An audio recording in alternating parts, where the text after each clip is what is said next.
Hey, try this when you call somebody. I guarantee it'll stop you from getting hung up on so much if you're cold calling, or even just try it on your friends and family.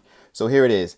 If you notice when somebody calls you from a random number that you never heard of before and they're buku excited or really excited, you automatically think like this person wants something. Are they a telemarketer? How did they get my number? Like those are things that just come up, and it's just human nature because we are guarded. We generally want to go in survival mode if we feel like we're threatened, even though that's not a major threat. I just want y'all to just hear me out. So I used to get hung up on so much when I was cold calling because I would be like, "Yo, um, hey, this is Blake. May I speak to John?" And they were I'm on 10, right? They were on 1. So by me being on 10 and them being on 1, the vibe is off. And remember, vision is the majority. Vision and body language is the majority. Then you have tonality in the middle, but words is the least. So what I'm saying isn't what you're hearing. You're hearing my tonality. You're hearing my body language, which is the craziest thing.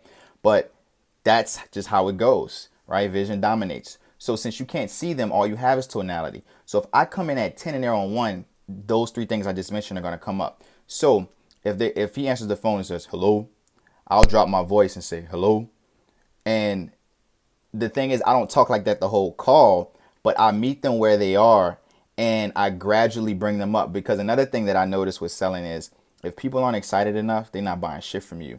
And that's one thing that you have to do throughout the call is get them excited, but you gradually do it. And I'm not saying to change your voice. I'm not saying to talk white, talk black, none of that. Talk how you normally talk, but the increase the vibe, increase the energy over the time of the call.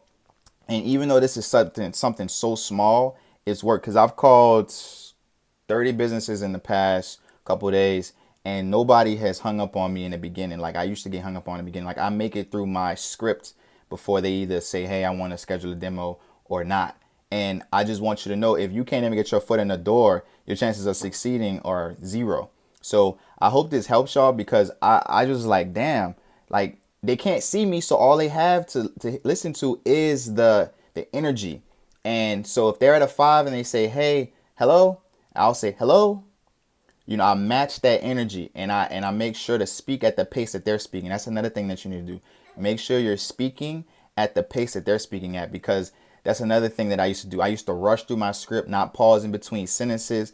And now I'm like, damn, I go back and listen to myself. Like when I play basketball, you go back and watch film. I noticed that those things weren't what's like gonna help me in the future. So like, and I learned this too just from one of my mentors, is that like you have to go and listen to yourself, because and at first it's really painful, but it's so vital. So I really gave y'all a bonus. That was two things, but the main thing is speak at the pace that they're speaking at in the beginning for like the first 10 seconds, and then I want you to match their tonality. So if they are at a 5, try to come in at a 5 or a 6. If they're at a 1, try to meet them at a 1 or a 2. It's not going to ruin the sale, I promise you, because if you come in at a 10 and they're at a 1, you're not going to even have it. The sale's over before you even start. So just keep that in mind. Much love. Peace. See you on the next video.